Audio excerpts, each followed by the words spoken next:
Au Maghreb, en passant évidemment par la Gaule, les Romains ont érigé de véritables chefs-d'œuvre architecturaux qui ont considérablement amélioré le confort de la population. Ils ont construit des théâtres comme le Colisée à Rome ou le théâtre antique d'Orange, mais aussi des thermes, des forums, des infrastructures comme des ponts, des tunnels ou encore des aqueducs. Et justement, c'est en France que l'un des plus célèbres aqueducs romains a été construit. Arrêtons-nous sur cet ouvrage. Il s'agit évidemment du pont du Gard. Sa construction commence en l'an 40. Un projet plus qu'ambitieux pour l'époque, car évidemment, il y a 2000 ans, pour hisser les blocs de pierre, les Romains ne disposaient pas des grues géantes que nous utilisons aujourd'hui.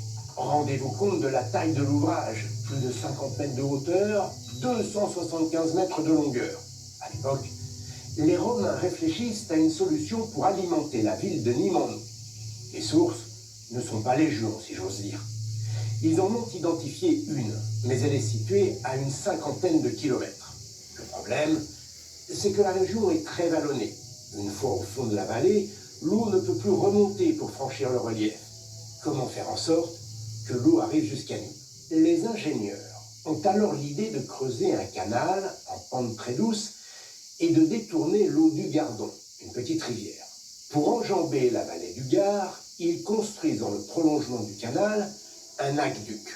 Il s'agit d'un gigantesque pont à 3 niveaux sur lequel se trouve le canal qui garde une pente légère et constante pour que l'eau puisse descendre.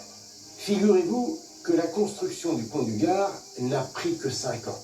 Et cette merveille d'architecture a alimenté la ville de Nîmes en eau pendant 500 ans. Pas si fou que ça, ces Romains.